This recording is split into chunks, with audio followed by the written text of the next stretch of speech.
شامی دارالحکومت دمشق کے نواح میں مشرقی غوطہ کے علاقے دوما میں شامی اور روسی افواج کی ریاستی دہشت گردی اور کیمیائی حملوں میں بدترین انسانی قتل عام میں صرف کرائے کے قاتل فوجی اہلکار ہی شامل نہیں بلکہ ان حملوں کی منصوبہ سازی اور ہدف کی تکمیل میں ایران اور روس پیش ہیں۔ 7 اپریل 2018 کو دوما میں ہونے والے دلخراش اور درندگی سے بھرپور کیمیائی حملوں میں شہید ہونے والے 100 سے زائد کم سن بچوں کے قتل میں روسی اور شامی فضائی کمپنیاں بھی شامل ہیں۔ عرب میڈیا کی رپورٹ کے مطابق شام میں انسانی حقوق کی سنگین پامالیوں کا الزام نہ صرف صدر بشار الاسد کی وفادار فوج پر عائد کیا جا رہا ہے بلکہ نہتے شہریوں کے قتل عام میں اجرتی قاتل اور بعض فضائی کمپنیاں بھی شامل ہیں۔ ایک رپورٹ کے مطابق بشار الاسد کے حلیف نیٹ ورک کی جانب سے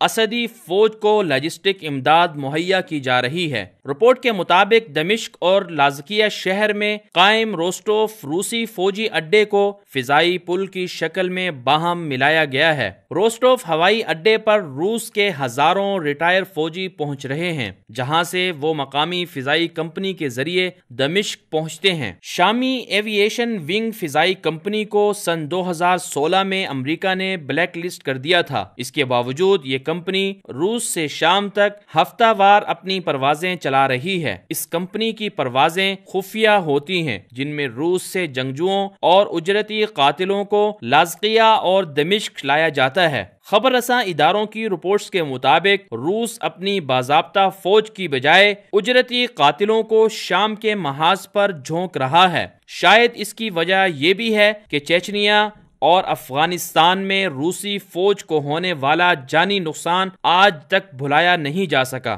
شام میں مرنے والے روسی اجرتی قاتلوں کی وجہ سے صدر پیوٹن زیادہ پریشان دکھائی نہیں دے رہے کیونکہ سرکاری فوجیوں کی ہلاکتوں کے برعکس یہ معاملہ اتنا حساس نہیں اور اس میں روسی افواج کے اہلکاروں سے زیادہ کرائے کے قاتلوں کی جانیں ضائع ہو رہی ہیں۔ روسی صدر اور شامی افواج دونوں کو ایرانی حکام کی جانب سے کرائے کے قاتل مہیا کیے جاتے ہیں۔ شامی محاذوں پر سب سے زیادہ فرقہ وارانہ ذہنیت رکھنے والے دہشت گردوں کو استعمال کیا جاتا ہے جنہیں ایران پاکستان اور افغانستان سے بھرتی کر کے وہاں پہنچاتا ہے۔ روس اور بشار کے اتحاد میں ایرانی انویسٹمنٹ اور افرادی قوت کی کمک بھیجنا بشار اقتدار کی سب سے بڑی سپورٹ رہی ہے۔ پاکستان سے لوائے زینبیون اور افغانستان سے لوائے فاطمیون کی صورت میں ہزاروں دہشت گردوں کو شام میں بھیجا جاتا ہے جہاں روسی اور شامی افواج انہیں اپنی ضرورت کے مطابق استعمال کرتی ہے۔ جب ان جنگجوؤں کو زمینی لڑائی میں شکست ہونے لگتی ہے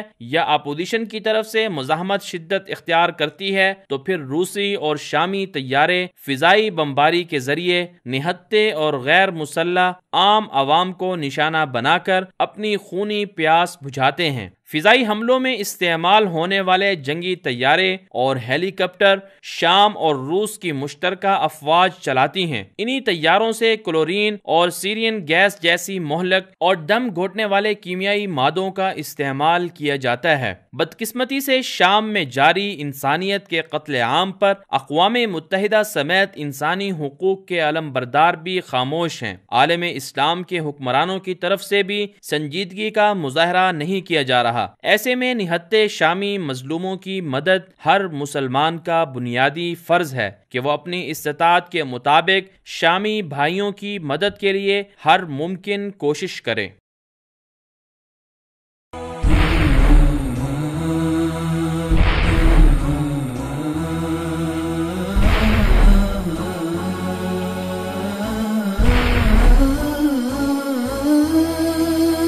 مثال اردو، سچ کا چہرہ۔